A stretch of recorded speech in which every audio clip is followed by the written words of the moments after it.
नमस्ते। नमस्ते। अनि हामी आज बुद्धिस्टको बारेमा केही कुरा राख्नु पर्यो। बुद्धिस्टमा के चाहिँ अब प्रफिट के चाहिँ राम्रो गर्नुपर्छ पुण्य कमाउनको लागि तपाईँले। अब जस्तै एउटा उदाहरण भनौँ, अब मनको शान्तिको लागि चाहिँ के गर्नु चाहिँ अब राम्रो हुन्छ? बुद्धिस्टको लागि मनको शान्तिलाई के गर्दा चाहिँ राम्रो छ भने तपाईँले अब मनको शान्ति हुनको लागि अब आफूले चाहेको कुरा नपाउँदा अशान्ति हुन्छ भने हजुर त्यसकै उल्टो ठ्याक्कै अपोजिट बुझौँ न, तपाईँले जे चाहेको छ त्यही काम गर्छ कि मनमा शान्ति छ। हजुर मतलब त्यो होइन कि तपाईँ अब जे गर्नु मलाई त्यही गर्ने भन्ने होइन कि, मतलब त्यो हाम फाल्न मन लाग्यो हाम फालिदिने होइन, त्यसलाई म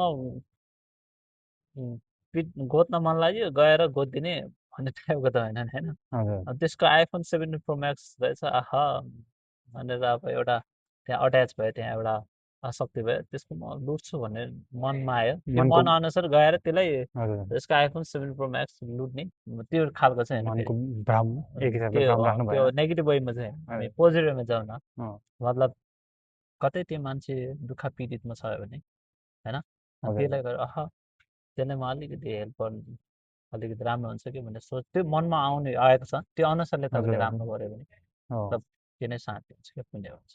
हजुर अब जस्तै कि तपाईँले जस्तै सागा दावा भन्ने कुराहरू आउँछ, हामी होइन हजुर परिश्रम गर्ने हजुर हो त्यो टाइमतिर हामीले अब धेरै हामी बुद्धिस्ट बौद्ध अनुयायीहरूले मात्र नभएर सबै मान्छेले चाहिँ एउटा पुण्य कमाउनु पर्यो भनेर बौद्धमा परिक्रम गरिन्छ, हजुर बत्ती बालिन्छ एउटा होइन, सबैको लागि राम्रो होस् भनेर।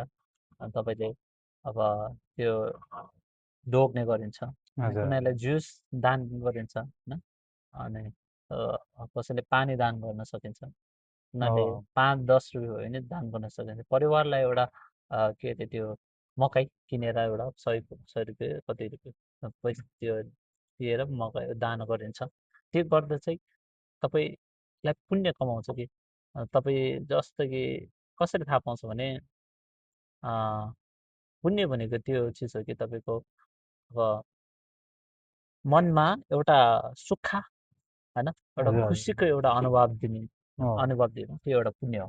तपाईँले त्यो दिनमा राम्रो कार्य राम्रो काम गर्यो भने, एउटा गरिबी मान्छेलाई एउटा दान दियो भने पछि गएर तपाईँ बेलुका गएर तपाईँले एकचोटि सुत्दाखेरि तपाईँलाई के प्राउड फिल हुन्छ भने ओहो आज मैले राम्रो कार्य गरेँ, किनकि मैले आज कसैले मैले दान गरेको छु होइन, बत्ती बालेको छु, परिक्रम गरेको छु भनेर एउटा पोजिटिभ एउटा मनमा मनमा पोजिटिभ एउटा हो। सन्तुष्टि एउटा अनुभूति हुन्छ तपाईँलाई। हजुर हजुर त्यो नै एउटा पुण्य हो, यसरी नै गर्न सकिन्छ। हजुर ओके ल। Okay thank